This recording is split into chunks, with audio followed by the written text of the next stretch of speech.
Sebelum meninggalkan rumah, Klein melemparkan sebuah koin untuk menanyakan apakah tidak menguntungkan baginya mengunjungi Bravehearts Bar hari itu.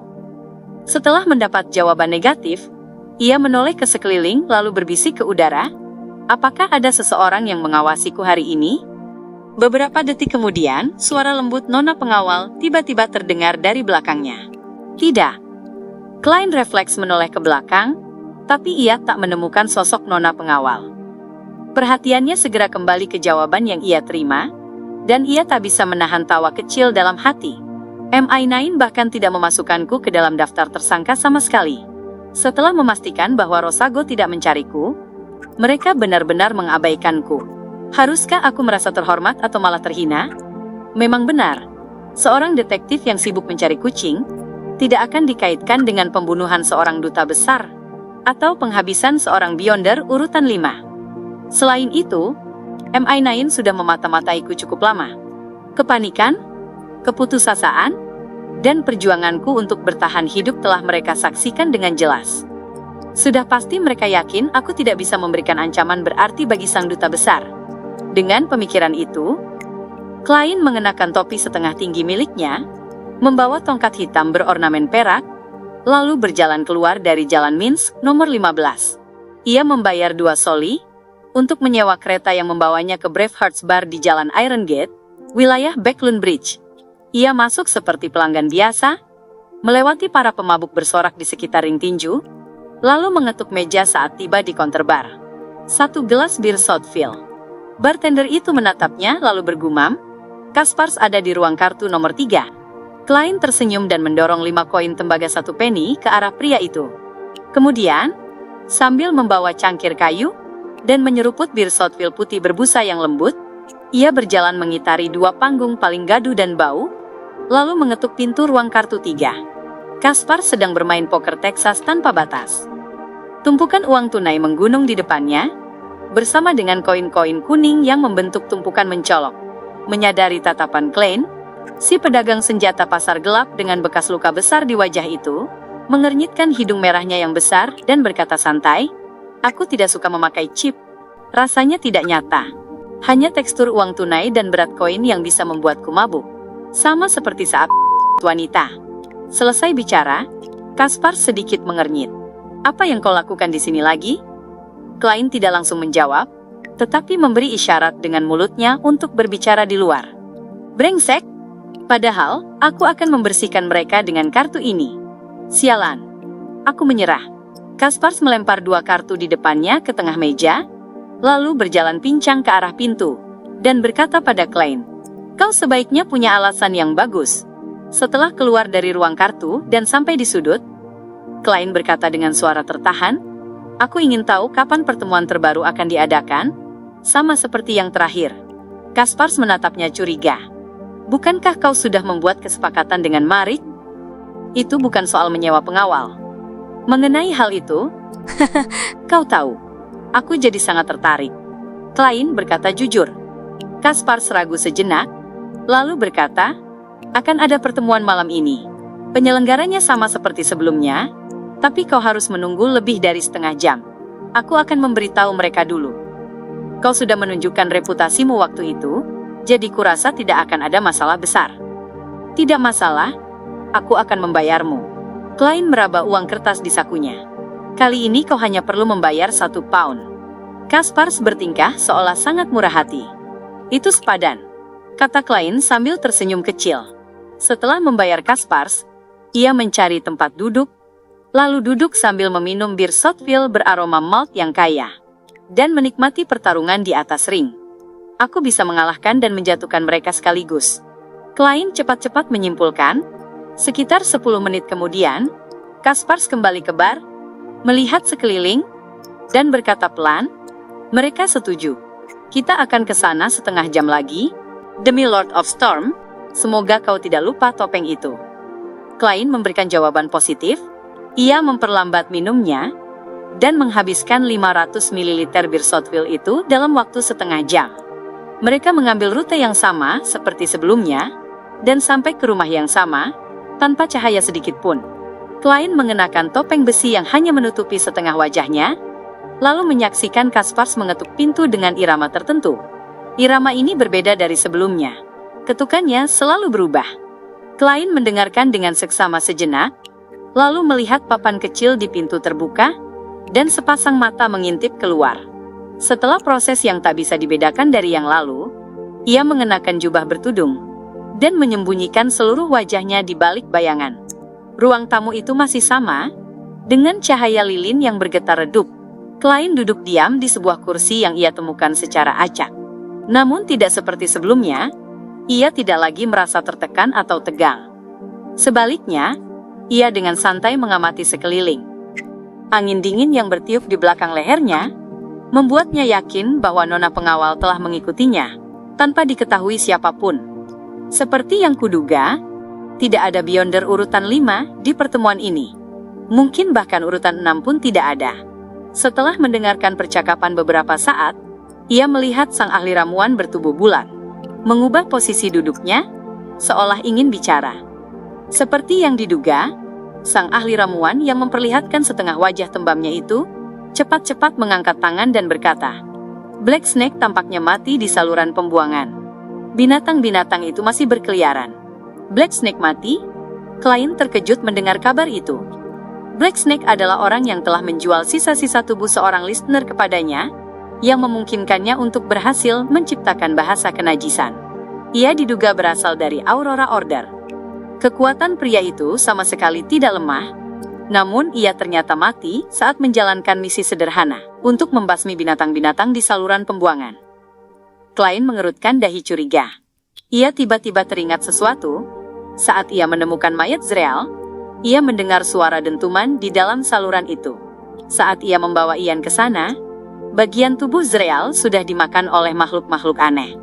Itu terjadi di dasar Iron Carbon Street di Eastborough, cukup jauh dari wilayah Backlund Bridge. Aku penasaran apakah ada hubungannya? Klein tidak merasa perlu memeriksa lebih jauh. Berita kematian Black Snake dengan cepat menyebar ke seluruh ruangan gelap itu, menarik bisikan banyak orang. Suasana takut merambat di antara mereka, seolah-olah mereka sendiri yang mengalaminya. Sang ahli ramuan menepuk tangannya dan berkata, "Lalu, apa yang harus kulakukan?" Bisikan itu tiba-tiba menghilang, dan keheningan membeku memenuhi ruangan. Karena sang ahli ramuan pernah memberinya saran, tanpa takut menyinggung perasaannya, Klein berpikir sejenak lalu berkata, "Kalau aku jadi kau, aku akan menyerah pada sisa ramuan itu, dan tak akan pernah ke sana lagi." "Mengapa? Mereka akan segera matang, dan binatang-binatang yang bersembunyi di kedalaman saluran biasanya tidak akan keluar?" tanya sang ahli ramuan ragu-ragu. Klein dengan sengaja berkata dengan suara serak, "Black Snake kemungkinan memiliki organisasi di belakangnya. Kematian dirinya pasti akan memicu penyelidikan. Aku yakin kau tidak ingin berurusan dengan mereka, bukan? Hanya karena memiliki sisa-sisa listener, tidak berarti Black Snake anggota Aurora Order menyebut True Creator sebagai makhluk agung, membenarkan hal itu. Selain itu, Klein lebih memilih mempercayai hal itu daripada berharap pada keberuntungan." "Ya." Sang ahli ramuan mengangguk pelan, tampak telah membuat keputusan. Klein menambahkan, "Kalau aku jadi kau, aku bahkan akan melaporkan masalah ini secara anonim kepada polisi." "Apa?" banyak anggota pertemuan berseru. Klein menjelaskan tanpa mengubah nada suaranya, "Karena binatang-binatang di saluran bisa membunuh Black Snake, artinya mereka sangat berbahaya, dan karena kita semua tinggal di Backland, jika itu benar-benar menyebabkan bencana besar, sulit menjamin kita tidak akan terlibat. Itulah sebabnya, pilihan terbaik adalah menarik perhatian polisi dan membiarkan pihak berwenang menangani masalah ini. Kita bisa menikmati hasil baik tanpa risiko apapun. Bukankah itu bagus?" Begitu ia selesai bicara, pria tua berjuluk Eye of Wisdom bertepuk tangan. "Gagasan yang luar biasa. Kita memang takut pada para Beyonder resmi, tapi kita juga bisa memanfaatkan mereka. Kita tidak harus menangani semuanya sendiri. Itu karena aku dulu seorang Beyonder resmi, jadi pola pikirku pasti berbeda dari orang-orang barbar sepertimu." Klein tersenyum mengejek dalam hati.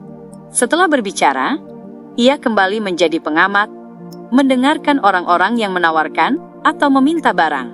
Ia menyaksikan transaksi yang berhasil maupun gagal, dan tidak menemukan apapun yang menarik. Ia untuk sementara tidak mengumumkan bahan Beyonder yang ia butuhkan, berniat untuk mengamati lingkaran para Beyonder beberapa kali lagi. Detik demi detik berubah menjadi menit, dan akhirnya Eye of Wisdom mengatur agar orang-orang keluar setiap 3 menit. Klein adalah orang pertama yang keluar waktu itu, jadi ia tidak tahu apa yang terjadi selanjutnya. Kini, ia menyadari ada setidaknya 5 jalan keluar. Para pengikut Eye of Wisdom akan memimpin orang berbeda ke jalur yang berbeda, berusaha memisahkan mereka sejauh mungkin, dan memperlambat waktu keluar. Lebih dari setengah jam kemudian, hanya ada 3 anggota pertemuan yang tersisa. Selain Eye of Wisdom, 2 lainnya adalah Klein dan sang ahli ramuan. Eye of Wisdom menatap Klein, dan tertawa dengan suara tuanya. Sepertinya kau cukup beruntung. Dia mengenaliku sebagai orang yang membeli benda terkutuk dari Black Snake. Klein tersenyum. Ya, taruhanku terbayar. Mendengar percakapan itu, sang ahli ramuan membelalakkan mata sambil menatap Klein. Setelah lama, ia akhirnya berkata, "Apakah kau memiliki jimat mistik lain yang memengaruhi keberuntungan? Aku sudah menganggapmu orang mati. Kau terlalu terus terang." Klein menjawab diplomatis, "Mungkin diriku sendiri memang cukup beruntung. Sebenarnya, ia memang ingin memiliki benda semacam itu." Eye of Wisdom menghela napas dan berkata, "Anak muda, jangan selalu bertaruh pada keberuntunganmu, terutama dalam urusan seperti ini. Sekalipun kau telah menang berkali-kali, satu kekalahan saja bisa menghancurkanmu selamanya. Aku tahu, itulah sebabnya aku datang ke pertemuan ini, untuk melihat apakah ada barang berguna yang bisa kubeli.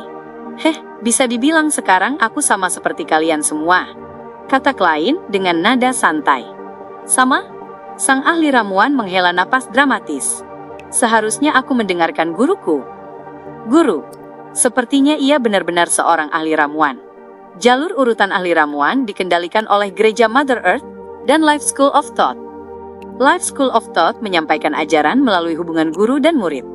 Klein tertegun sejenak lalu bertanya penasaran, "Kenapa kau berkata begitu?"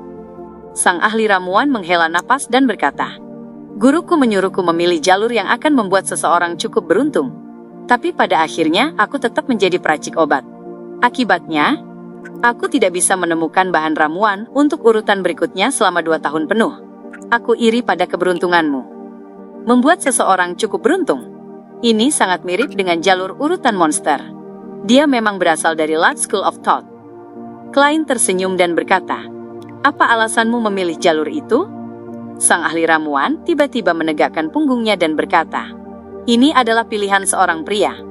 Setelah tahu bahwa aku bisa meracik ramuan untuk meningkatkan kemampuanku di bidang itu, aku memilih jalan ini tanpa ragu-ragu." Alasan yang benar-benar ilahi. Setelah mendengar jawaban dari sang ahli obat, Klein tidak mampu mengendalikan perubahan ekspresinya, meskipun ia seorang clown.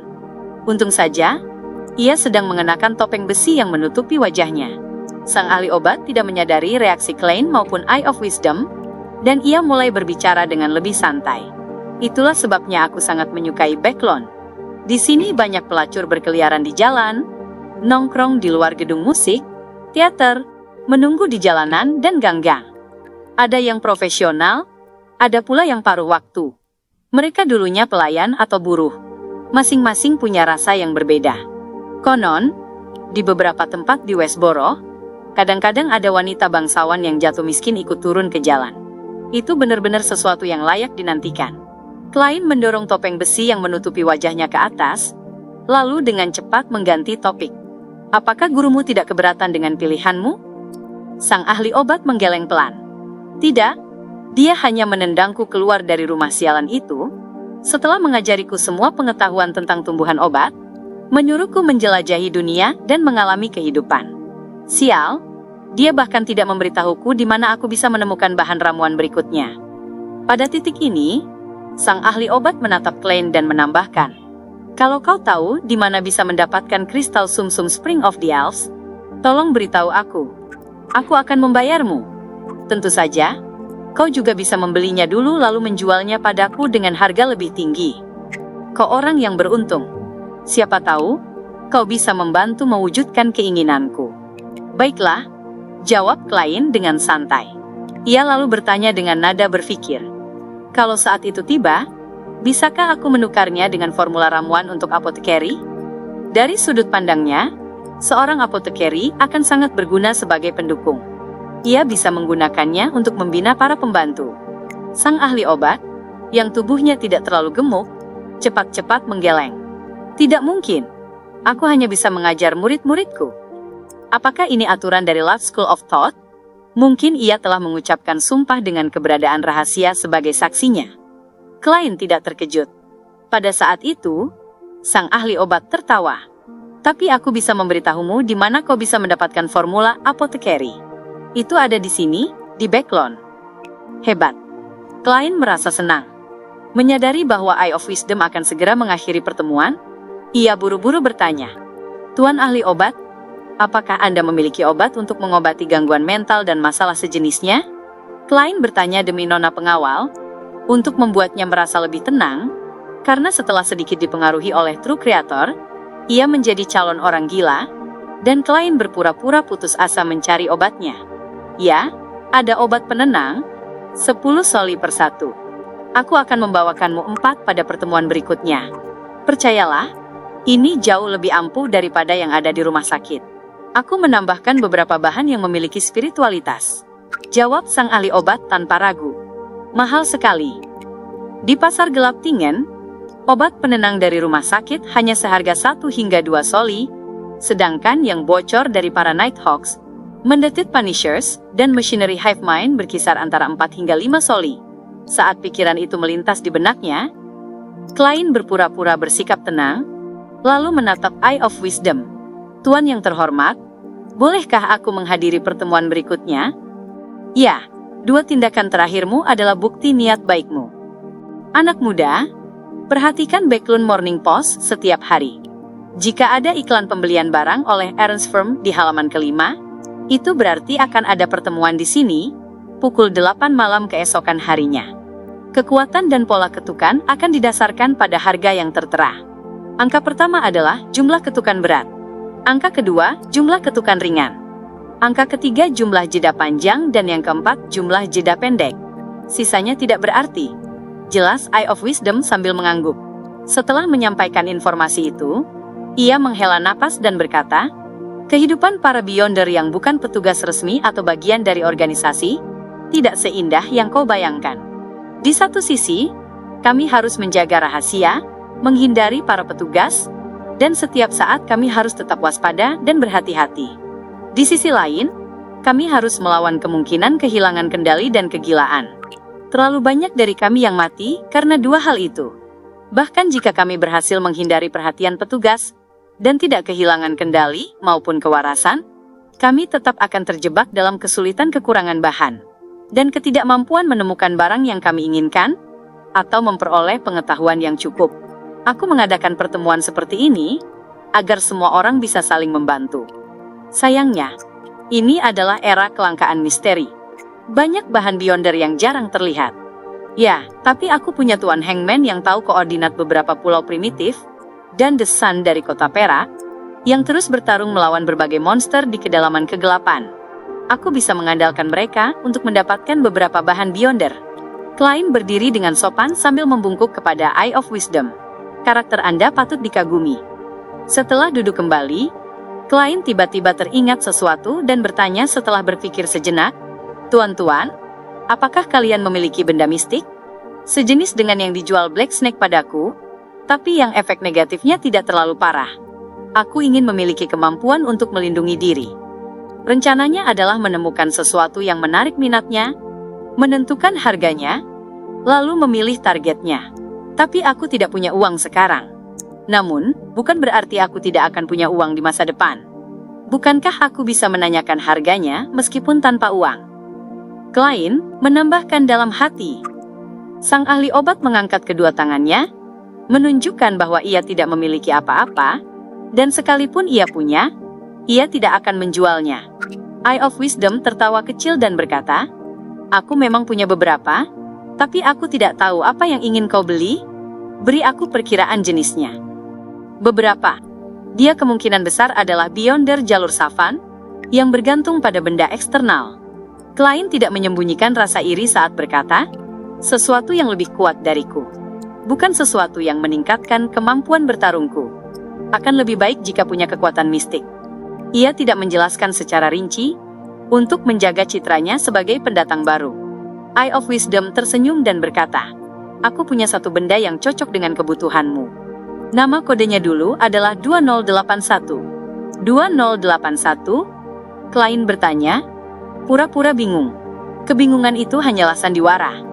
Di dalam hati ia sangat terkejut. Apakah ini artefak tersegel yang bocor dari gerbang Canis milik gereja Evernight? Klein tidak menyangka akan melihat nama kode yang familiar di sini. Eye of Wisdom menjelaskan dengan santai, banyak benda mistik memiliki efek samping yang cukup jelas, dan bisa menyebabkan kerusakan. Oleh karena itu, 7 gereja ortodoks akan mencarinya dan menyegelnya. Mereka disebut artefak tersegel, dan dibedakan menggunakan nomor sebagai nama kode. Setelah perdebatan dan pertukaran panjang, 7 gereja membentuk sistem penamaan seragam. Mereka memberi label tingkat bahaya dengan angka 0, 1, 2, dan 3. Di antaranya, 0 adalah yang paling berbahaya. Konon, beberapa di antaranya adalah benda mengerikan yang dapat menghancurkan negara, bahkan dunia. 7 gereja ortodoks akan saling bertukar informasi mengenai artefak tersegel tingkat 0 dan 1, memberitahu satu sama lain mana saja yang mereka miliki. Karena itu, kode untuk tingkat 0 dan 1 tidak akan terulang. Sedangkan tingkat 2 dan 3 diatur oleh masing-masing gereja, jadi kode yang sama mungkin digunakan oleh gereja yang berbeda. Klein sudah lama mengetahui situasi umum ini dari Nighthawks, tetapi ada sesuatu yang membuatnya bingung. Informasi tentang artefak tersegel tingkat 0 dan 1 dipertukarkan? Bukankah itu berarti mengungkapkan rahasia besar? Itu akan membuat gereja lain tahu seberapa banyak kartu tersembunyi yang mereka miliki. Tentu, ini juga bisa dianggap sebagai bentuk pencegahan strategis untuk menghindari konflik langsung di antara 7 gereja. Klein mempertimbangkan kemungkinan alasannya. Meski aku tidak bisa menjelaskan alasannya, hal itu memang terjadi. Konon, pada akhir epok 4 atau awal epok kelima, 7 gereja mencapai kesepakatan. Ujar Eye of Wisdom dengan tenang. 2081 milikku diperoleh dari gereja God of Knowledge and Wisdom. Benda ini memungkinkanmu memahami dan mempelajari banyak hal. Bahkan kekuatan Beyonder musuh pun bisa cepat diidentifikasi, sehingga aku bisa mengetahui kekuatan dan kelemahannya. Aku juga memiliki peluang untuk menirunya. Semakin kuat lawannya, semakin tinggi kemungkinan gagal. Tentu saja, bahkan jika berhasil, hasilnya akan tetap jauh berbeda dari aslinya. Itu terdengar sangat kuat. Bukti bahwa pengetahuan adalah kekuatan. Pada akhirnya, akankah ada situasi di mana kemahatauan sama dengan kemahakuasaan? Aku menarik kembali penilaianku sebelumnya. Tuan Tua Eye of Wisdom mungkin bukan seorang appraiser. Kemampuannya mengidentifikasi benda mungkin berasal dari artefak tersegel 2081. Klein mengklik lidahnya dalam hati dan bertanya dengan tertarik. Jadi, berapa yang perlu aku bayar untuk membelinya? Dan apa kelemahannya? Itu akan membuatmu terus berada dalam kondisi di mana otakmu berpikir dengan kecepatan tinggi. Setelah melewati batas waktu, kau akan menjadi idiot. Jawab Eye of Wisdom singkat, tanpa memberikan rincian lebih lanjut. Saat itu, sang ahli obat bergumam, mungkin otakmu sudah rusak. Kau terus saja membicarakan koleksimu. Cepat atau lambat, seseorang akan merampok dan membunuhmu. Tuan, nasihatmu selalu menjijikkan. Klein tak kuasa menahan sindiran dalam hati. Eye of Wisdom tertawa dan berkata, bagaimana kau tahu aku tidak sengaja mengatakannya? Untuk memancing orang serakah menyerangku. Ya, seperti hukum jebakan yang pernah dijelaskan oleh Kaisar Rosel. Setelah tawa mereda, ia menepuk sandaran sofa dan menghela napas. Sebagai seseorang yang mencintai barang koleksi, rasanya menyakitkan tidak bisa memamerkannya kepada orang lain. Ia lalu menatap Klein. Maaf, 2081 tidak dijual. Itu koleksi terbaikku, dan dulu aku membelinya seharga 6.800 pound. Artefak tersegel di tingkat ini bisa berharga antara 4.000 hingga 20.000 pound, tergantung dari efek dan efek samping negatifnya. Namun, kebanyakan dari mereka bahkan tidak bisa dibeli dengan uang. Lalu kenapa kau bicara sepanjang itu? Klein menahan mulutnya agar tidak berkedut. Seolah menyadari reaksinya, Eye of Wisdom tertawa kecil dan berkata, "Yang sebenarnya ingin kuperkenalkan adalah dua benda lain. Yang pertama adalah sebuah bros. Itu dapat mengusir dan menyucikan roh, serta memungkinkanmu menggunakan sebagian mantra dari domain matahari. Kekurangannya, selama kau memakainya, kau tidak akan pernah merasakan kesejukan. Kau akan selamanya terjebak dalam panasnya musim panas di selatan. Yang kedua adalah sebuah topi yang bisa berubah bentuk. Memakainya memungkinkanmu bergerak bebas di bawah air selama setidaknya setengah jam, dan menggunakan beberapa mantra dari domain air atau angin. Kekurangannya, kau akan terus mendambakan air. Begitu berjalan di darat, kau akan perlahan-lahan melemah. Harga untuk benda-benda seperti ini berkisar antara 1.500 hingga 3.500 pound, dan terkadang, meskipun kau menaikkan harga beberapa kali lipat, benda itu belum tentu dijual karena sangat jarang muncul. Butuh waktu lebih dari 30 tahun bagiku untuk mengumpulkan beberapa di antaranya." Klein mengangguk pelan dan berkata, "Aku akan memikirkannya, dan aku akan memutuskan pada pertemuan berikutnya." Pada titik ini, ia sengaja tersenyum dan berkata, "Lagi pula, aku tidak punya uang sebanyak itu saat ini." Jalan beton itu telah berubah kotor, akibat hujan yang turun berkepanjangan. Dua lampu gas setinggi pria dewasa berdiri di kedua sisi jalan, memancarkan cahaya terang namun berkabut, karena kelembapan yang menempel pada kacanya. Sebuah kereta sewaan meluncur menembus malam, sementara para pejalan kaki di sekitarnya mengenakan topi atau membawa payung. Klein bersandar pada dinding, dengan santai menikmati pemandangan jalanan Backlund di waktu senja. Pada saat itu, ia tiba-tiba merasakan suhu di dalam kereta turun drastis. Angin dingin dan suram berputar di sekelilingnya. Klein segera menoleh dan melihat nona pengawal, mengenakan gaun hitam bergaya gotik nan megah, duduk di hadapannya, tanpa ia sadari kapan wanita itu masuk. Suaranya terdengar lembut dan seperti mimpi. "Eye of Wisdom merasakan kehadiranku." "Seperti yang kuduga." Klein mengangguk tanpa terkejut. Ia memiliki beberapa benda mistik. Mungkin ia bisa merasakanmu karena itu. Aku bahkan curiga kalau ia memiliki organisasi di belakangnya. Kalau tidak, mustahil bagi Eye of Wisdom mengumpulkan beberapa benda mistik yang cukup kuat, hanya dalam 30 tahun dengan kekuatannya sendiri. Sebelumnya, Wakil Admiral Badai Kilangos saja hanya memiliki satu benda, Creeping Hunger, meski ia termasuk salah satu dari 7 Admiral Bajak Laut Besar. Tentu, mungkin saja Kilangos memiliki standar tinggi, dan benda mistik biasa tak menarik perhatiannya. Bagaimanapun, dengan Creeping Hunger, ia bisa menjadi lebih serba bisa dan nyaris tanpa kelemahan. Agar Eye of Wisdom bisa sekaya itu, pasti ada alasan kuat juga. Ia telah mengadakan begitu banyak pertemuan, dan begitu menemukan benda mistik yang cocok, ia akan mengeluarkan berapapun biayanya untuk mendapatkannya. Jadi, memiliki beberapa benda dalam koleksinya tidaklah mengherankan. Cih, seolah-olah dia punya tambang emas di rumah, atau mungkin dia menjalankan sebuah bank. Klein mencibir dalam hati. Ia tidak menjelaskan secara rinci bahwa ia telah menebak Eye of Wisdom berasal dari gereja God of Steam and Machinery, atau dari gereja God of Knowledge and Wisdom, karena ia khawatir akan memperlihatkan kepada nona pengawal bahwa ia bukan orang yang baru saja menjadi Beyonder. Nona pengawal berambut pirang itu sedikit mengangguk, seolah menyetujui kecurigaan Klein. Tiba-tiba, ia mengerutkan alis dan menatap ke arah jendela di hadapannya. Bau darah yang pekat. Ada bau darah yang kuat. Klein menoleh dengan bingung dan melihat keluar jendela. Ada sebuah gang terpencil di tengah gerimis yang jarang. Di dekat mulut gang itu, seorang wanita mengenakan gaun indah tergeletak di tanah.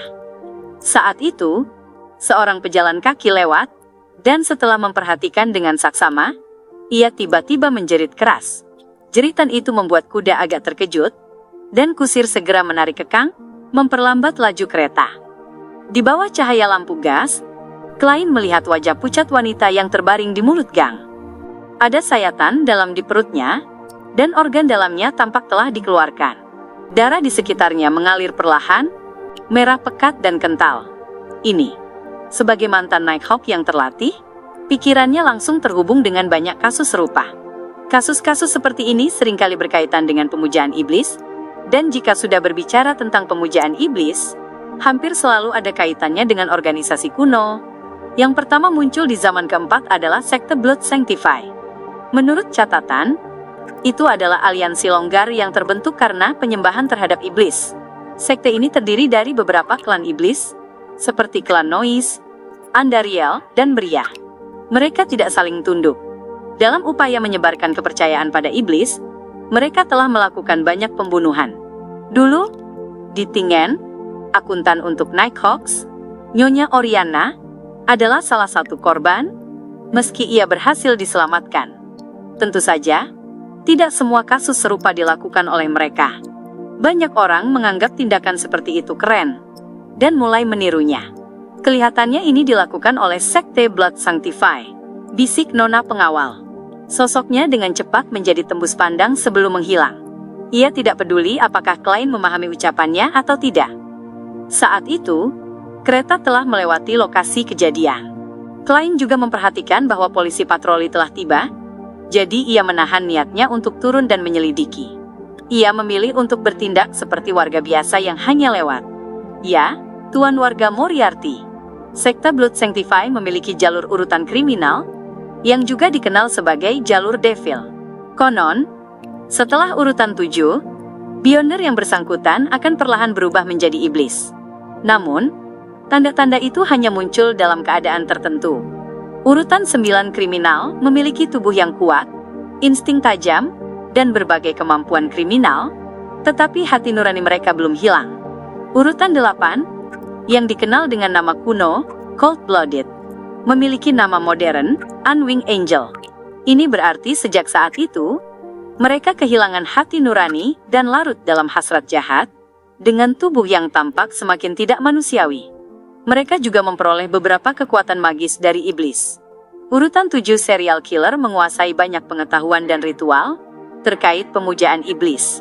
Mereka senang menyenangkan iblis melalui pembunuhan berantai khusus. Aku tidak tahu urutan setelah itu. Informasi tentang sekte Blood Sanctify dan jalur Devil berkelebat dalam benak lain. Hujan di luar tampaknya semakin deras, menyatu di kaca jendela dan jatuh perlahan, membuat seluruh dunia terasa hening dan kabur. Apa gunanya memikirkannya sejauh itu? Masalah seperti ini pasti akan ditangani oleh regu Beyonder. Mungkin oleh Mandated Punishers atau Nighthawks. Aku tak perlu khawatir. Klien menggeleng sambil tertawa kecil dalam hati. Saat ia kembali ke Jalan Mins nomor 15, ia sudah melupakan kasus pembunuhan itu. Ia pergi ke rumah sebelah dan mengetuk pintu keluarga Summers, meminta Nyonya Stellin untuk memberitahu Mary bahwa ia bisa datang mengambil barang bukti besok sore. Setelah itu, ia membersihkan diri lalu membaca koran, mempelajari situasi dan berita terkini di Backlund. Pada Sabtu pagi keesokan harinya, klien menikmati sarapan dengan santai dan pergi mengambil foto-foto yang baru dikembangkan. Ia memilih satu dengan pemandangan terbaik dari wajah Dora Gugel dan Erica Taylor, yang paling menggambarkan hasrat mereka. Setelah menyimpan foto-foto itu, ia pergi ke kantor polisi Rice sebelum Nyonya Mary tiba, dan berhasil mendapatkan kembali uang jaminan sebesar 10 pound. Dalam proses itu, ia juga bertemu dengan sersan vaksin yang asli, dan merasa sedikit tidak nyaman. Setelah menarik sisa uang 500 pound dari rekeningnya, klien akhirnya menyelesaikan semua urusannya setelah pagi yang sibuk. Sebelum menyiapkan makan siang, ia menyerahkan sisa 600 pound kepada nona pengawal sekaligus, menyisakan 146 pound, 8 soli, dan 5 pence padanya. Itu semua adalah dana liquid miliknya. Selain Nona Justice, aku tidak punya utang lain. Klien memasak sendiri steak T-bone dan menyiramnya dengan saus lada hitam. Saat ia sedang menikmati steak matang sedang dengan suasana hati yang baik, bel pintu tiba-tiba berbunyi dan bergema di seluruh rumah. Nyonya Mary, bukankah ini terlalu cepat? Klien meletakkan garpu dan pisaunya dengan bingung, lalu berjalan ke pintu. Ia berhenti selama 2 detik, ketika bayangan tamu di luar pintu muncul dalam benaknya. Itu adalah seorang pria tua berpakaian rapi, dengan mantel abu-abu muda, topi sutra tinggi, dan memegang tongkat hitam emas. Matanya biru tajam, pelipisnya memutih, dan kerutan-kerutan dalam di wajahnya, membuat otot wajahnya tampak kendur. "Boleh saya tahu Anda mencari siapa?" tanya Klein setelah membuka pintu. Pria tua itu berkata dengan aksen Midshire yang kental, "Apakah Anda Sherlock? Detektif Moriarty? Apakah Anda ingin mempercayakan sesuatu kepada saya?" Klein mengangguk dan mempersilahkannya masuk ke ruang tamu. Ia ragu sejenak, lalu bertanya, "Apakah Anda ingin kopi atau teh?" "Segelas air panas, terima kasih." Pria tua itu melepas topinya dan duduk. "Baiklah, sangat sederhana. Mungkin aku harus mempertimbangkan untuk mempekerjakan asisten, untuk menyajikan teh dan membersihkan tempat ini." Sambil pikirannya melayang, Klein berbalik ke dapur dan membilas gelas. Setelah meletakkan air panas di depan pria tua itu, ia duduk di sofa dengan tangan terlipat. "Bagaimana saya harus memanggil Anda?" "Millard Carter," jawab pria tua itu singkat. "Tuan Carter, apa yang ingin Anda percayakan kepada saya?" tanya Klein langsung tanpa basa-basi.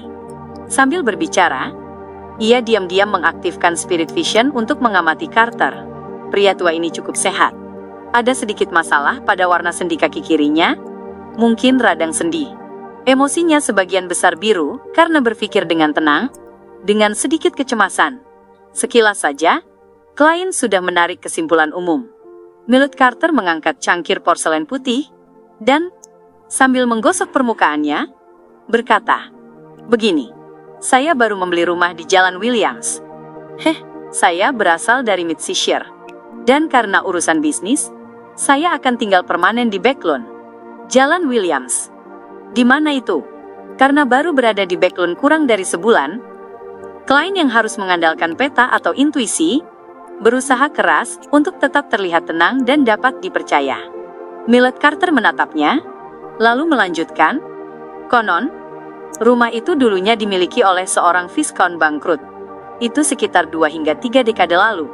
Setelah beberapa kali berpindah tangan, akhirnya saya membelinya.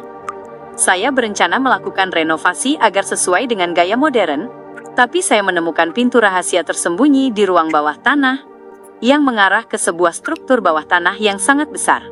Karena mungkin tidak aman di dalamnya, saya menghentikan sementara pekerjaan, dan melarang para pekerja serta pelayan untuk menyelidikinya secara gegabah.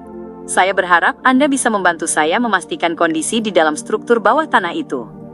Struktur bawah tanah, reruntuhan kuno, harta karun rahasia, pikir Klein lalu berkata, "Kenapa Anda tidak memanggil polisi?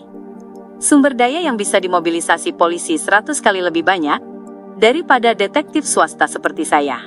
Hasil penyelidikannya pasti lebih baik dan lebih dapat diandalkan." Millard Carter mengusap pangkal hidungnya. "Saya tidak ingin terlalu banyak orang mengetahuinya, terutama pemerintah. Jika saya memastikan tidak ada bahaya di dalam struktur bawah tanah itu, saya berniat menggunakannya sebagai bagian dari bangunan dan memanfaatkannya kembali. Saya tahu ini berisiko tinggi bagi Anda, dan saya bersedia membayar 50 pound untuk itu. Namun Anda tidak boleh membawa lebih dari 3 asisten, dan saya bisa menambah bayaran nanti, tergantung situasinya. 50 pound, itu harga yang cukup tinggi. Jika aku detektif biasa, itu setara dengan 2 atau 3 bulan penghasilanku." Ia baru tiba di Backlawn, dan belum mengenal detektif lain. Ia hanya bisa membaca koran untuk mencari jasa detektif, dan akhirnya datang kepadaku. Klein ragu beberapa detik. "Biarkan aku memikirkannya." Ia tiba-tiba menunjukkan senyum meminta maaf, lalu menunjuk ke belakangnya dan berkata, "Saya perlu ke kamar mandi." Millard Carter sedikit mengangguk, dan menyesap air panasnya. Setelah masuk ke kamar mandi dan menutup pintu kayu, Klein menatap cermin, dan mengeluarkan 1 keping koin tembaga. Karena ada nona pengawal bersamanya, ia tak bisa memastikannya di atas kabut abu-abu, jadi ia hanya bisa mengandalkan kemampuan ramalannya sendiri. "Aku seharusnya menerima komisi ini." Klein merapal 7 kali, dan melemparkan koin itu, sambil memperhatikan bagaimana ia berputar jatuh. Tuk! Koin tembaga itu jatuh ke telapak tangannya, dan sisi dengan potret raja menghadap ke atas, menunjukkan hasil positif. Klein sedikit mengangguk, lalu berbisik ke udara, "Apa kata intuisimu?" Sosok nona pengawal segera muncul di cermin. Ia menjawab tanpa ekspresi, "Ada tingkat bahaya tertentu, tapi tidak besar." "Sangat baik. Klein menyimpan koin itu, mencuci tangan, lalu keluar dari kamar mandi menuju ruang tamu. Ia memandang Millet Carter dan berkata sambil tersenyum, "Aku akan menerima komisi ini." Setelah menandatangani kontrak dengan Millet Carter dan menerima uang muka sebesar 10 pound, Klein tidak langsung bergegas ke Jalan Williams. Sebaliknya, ia membuat janji untuk pukul 4 sore. Millet memahami hal itu. Karena bekerja sendirian, Detektif Sherlock Moriarty jelas perlu merekrut orang lain untuk melakukan eksplorasi tersebut. Begitu pria tua itu pergi, Klein segera kembali ke meja makan, memotong steak yang telah dingin, lalu melahapnya. Serius, apa dia tidak perlu makan siang? Kenapa harus datang pada jam seperti ini? Setelah nyaris mengisi perutnya, Klein dengan terpaksa mulai membereskan meja. Pukul 2 siang, Nyonya Mary tiba sesuai jadwal. Matanya sedikit merah dan bengkak, tapi wajahnya mulai terlihat muram. Stellin Summer yang menemaninya hanya bisa diam. Klein menyerahkan sebuah amplop berisi foto yang telah ia pilih dengan cermat. "Madam, silahkan diperiksa." Mary berhenti selama 2 detik dan perlahan menarik napas. Lalu, ia mengambil amplop itu, mengeluarkan foto, dan memeriksanya. "Luar biasa, sungguh luar biasa. Anda adalah detektif paling efisien dan bertanggung jawab yang pernah saya temui. Saya merasa terhormat memperkenalkan Anda sebagai anggota klub Quelak. Ini adalah sisa pembayaran 7 pound. Anda pantas mendapatkannya." Mary mengeluarkan dompet dari tas kulitnya dan menghitung selembar uang 5 pound dan 2 lembar uang 1 pound. Tanpa menunggu tanggapan dari Klein, ia memasukkan kembali foto itu ke dalam amplop, menyimpannya ke tas, lalu tiba-tiba berdiri dan pergi. Tap tap tap. Suara tergesa-gesa terdengar dari sepatu bootnya yang tanpa kancing. Stellin Summer berjuang untuk mengejarnya. Saat membuka pintu, Mary tersandung dan hampir jatuh. Untungnya Stellin berhasil menangkapnya. Dengan insiden itu, langkah Mary menjadi jelas lebih lambat, dan ia tampak sedikit lebih tenang. "Nyonya, Anda lupa membawa kamera portabelnya. Akan aku berikan saja nanti pada Nyonya Summer, agar ia menyerahkannya padamu." Klein diam-diam menyaksikan pemandangan itu, menggeleng pelan tanpa berkata apa-apa. Ia kembali ke lantai 2, tidur sejenak, dan terbangun dengan nyaman saat lonceng gereja terdekat berdentang. Klein sudah memeriksa peta dan memastikan bahwa Jalan Williams terletak di perbatasan Westborough dan Empressborough, wilayah perumahan di jantung kota Backlund. Sebuah rumah bagus di Westborough dan Hillstoneborough, harganya sekitar 2.500 pound. Rumah Millet Carter dekat Empressborough, dan itu adalah properti bekas milik seorang Viscount. Luasnya pasti cukup besar, harga totalnya minimal 3.500 pound, mungkin bahkan 5.000 pound. Itu sudah cukup untuk membeli sebuah benda mistik yang cukup bagus. Dia datang menemuiku tanpa membawa pelayan atau asisten, mungkin karena ia masih baru di Backlund dan belum menetap. Klein mengenakan mantel berkancing ganda, topi, lalu mengambil tongkatnya sebelum berangkat ke Jalan Minsk. Lampu gas belum dinyalakan, dan jalanan ternyata lebih gelap dibandingkan saat senja. Namun, udara cukup segar, tidak sepekat udara pengap di wilayah timur. Dengan menggunakan kereta sewaan, ia pergi menuju Jalan Williams. Klein melihat seorang pelayan menunggu di luar rumah nomor 8. Pelayan itu mengenakan rompi merah dan celana panjang berwarna terang, membungkuk sopan kepada tamu yang datang. "Selamat sore, boleh saya tahu, apakah Anda detektif Moriarty?" "Ya, saya sudah membuat janji dengan Tuan Carter." Klein mengangguk dan mengikuti pelayan itu masuk ke sebuah rumah besar, dengan taman dan halaman rumput. Rumah itu bertingkat 2, lantai pertama berantakan, penuh dengan material bangunan. Banyak pekerja keluar masuk, melakukan berbagai modifikasi. Millet Carter muncul tanpa mengenakan topi. Sambil menutup hidung, ia berjalan mendekat. "Maaf sekali atas kekacauan dan debu di sini, tapi saya ingin semuanya selesai sebelum keluarga saya tiba di Backlund. Satu-satunya hal yang bisa saya lakukan adalah menyuruh mereka bekerja tanpa henti." Setelah mengatakan itu, ia memandang ke arah pelayan dan memberi instruksi, "Terus awasi mereka." Tidak heran dia tidak membawa pelayan. Bahkan para pelayannya dijadikan pengawas. Klein tersenyum dan berkata, "Aku mengenal banyak dokter. Mereka bilang, rumah yang baru direnovasi tidak cocok langsung ditinggali. Setidaknya perlu waktu 3 bulan, agar sirkulasinya cukup baik. Kalau tidak, orang tua dan anak-anak yang fisiknya lemah akan mudah jatuh sakit." "Begitukah?" Milit memimpin Klein ke ruang bawah tanah, sambil bertanya dengan nada ragu. "Aku belum pernah memverifikasinya, tapi aku memilih untuk percaya pada otoritas," katanya. Itu berasal dari ucapan yang diwariskan oleh Kaisar Rosel. Klein mengarang alasan secara santai. Milit mengangguk, lalu menoleh ke arah pintu dan tidak bisa menahan diri untuk bertanya dengan dahi berkerut, "Tuan detektif, Anda tidak membawa asisten? Mungkin ada bahaya di dalam struktur itu." "Aku punya asisten. Hanya saja kau tidak bisa melihatnya." Klein bergumam dalam hati, lalu menjawab dengan serius, "Ini kunjungan pertamaku, jadi aku akan maju dengan sangat hati-hati. Kalau ada masalah, aku akan segera mundur. Aku sudah berpengalaman di bidang ini, jadi aku tidak akan membahayakan diriku sendiri.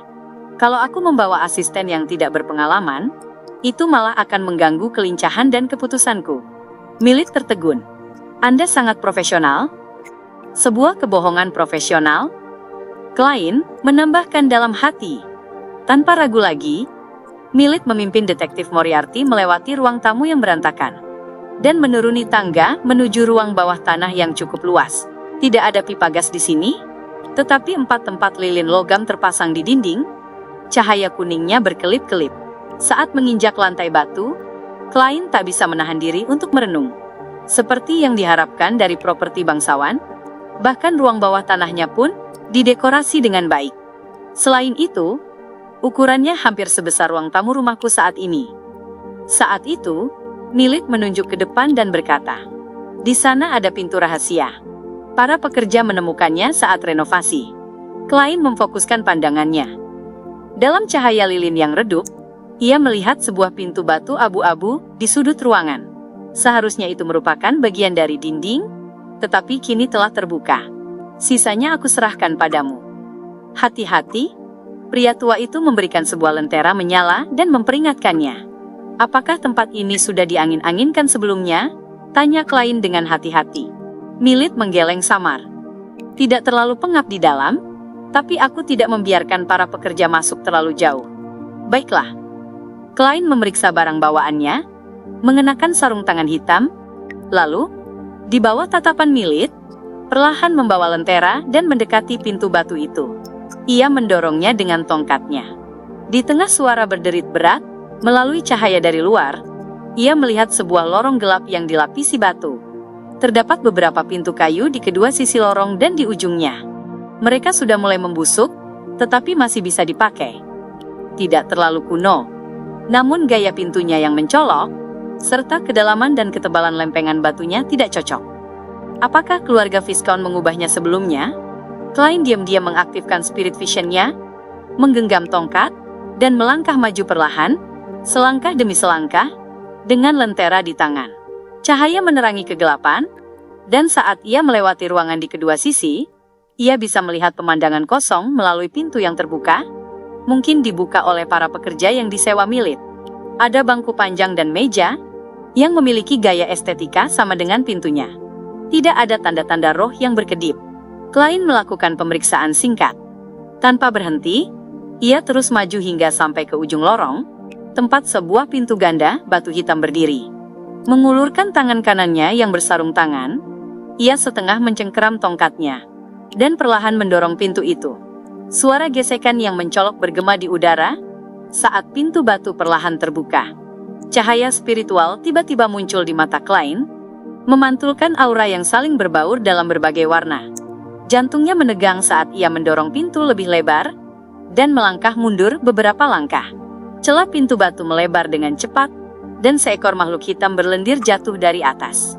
Itu adalah seekor ular dengan kepala segitiga, dan pola merah berbentuk bunga di kepalanya. Ia menegakkan tubuh bagian atasnya, menjulurkan lidah, dan menatap Klein dengan mata coklat dingin. Satu persatu ular jatuh dari atas pintu, dan menumpuk di ambang pintu. Klein melihat sebuah aula besar di balik mereka. Di tengah aula, tak terhitung banyaknya ular dari berbagai warna melata bersama, membentuk sarang ular besar selebar 10 meter. Rasa jijik dan licin itu menyerang indranya. Kulit kepala Klein terasa kesemutan, saat ia tak bisa menahan diri untuk mundur 2 langkah. Ia bahkan ingin memalingkan muka, tak berani menatap langsung. Meskipun ia seorang pria, ia tetap takut pada ular. Ular adalah hewan yang paling ia takuti. Ketakutan ini berasal dari trauma psikologis di masa lalu. Saat masih kecil, meskipun sudah lewat waktu tidurnya, ia suka diam-diam membuka pintu kamarnya dan menonton film bersama orang tuanya lewat celah pintu. Sayangnya, orang tuanya pernah menonton film bencana ular. Salah satu adegannya adalah pembongkaran sebuah gedung yang mengungkap sarang ular besar, dan pemandangan merayap yang padat itu terpatri dalam ingatannya. Apakah jimat tidur bisa memengaruhi begitu banyak ular? Klein menelan ludah dan berkata ke udara, "Apakah kau punya solusi?" Nona pengawal dengan gaun gotik hitamnya cepat muncul di sisinya. Mulutnya tertutup rapat. Ia tidak mengatakan apapun. Klein menatapnya, dan ia menatap balik Klein, tapi tak satu kata pun terucap. Ketika seekor ular perlahan merayap keluar, Klein akhirnya berdeham dan mengulangi, "Apakah kau punya solusi?" Nona pengawal tidak menjawab. Sebagai gantinya, ia melayang dan tiba-tiba, angin dingin bertiup di lorong. Angin menderu saat bertiup ke dalam aula. Suhunya turun dengan cepat, mendekati suhu di luar. Ular-ular padat di tengah aula tiba-tiba merayap ke segala arah, mencari tempat yang lebih hangat dan lebih cocok untuk bertahan hidup. 2 hingga 3 menit kemudian, lapisan tipis es terbentuk di permukaan aula dan lorong, dan tak terhitung banyaknya ular telah lenyap tanpa jejak. Angin terus bertiup, saat Klein berkata dengan giginya yang bergemeletup, "Cukup sudah." Hembusan angin dingin mulai mereda, tapi udara dinginnya tetap ada. Sosok nona pengawal kembali menghilang. Klein mengangkat tangan kanannya yang memegang tongkat, menutup mulut dan hidungnya, lalu bersin. Setelah itu, ia mengangkat lentera dan dengan hati-hati melangkah melewati pintu batu, menuju aula yang luas. Gaya di tempat ini identik dengan lorong di luar. Terdapat 8 pilar melingkar dengan warna yang sama berdiri di sana. Batang logam tergantung dari kubah tinggi, dan di bagian bawahnya terdapat tempat lilin, yang diukir berbentuk berbagai makhluk. Sebuah tempat lilin terbalik. Sebagai mahasiswa jurusan sejarah, seseorang yang nyaris bisa disebut sebagai kalangan terpelajar, Klein membuat penilaian awal berdasarkan susunan unik ini. Struktur dari zaman keempat,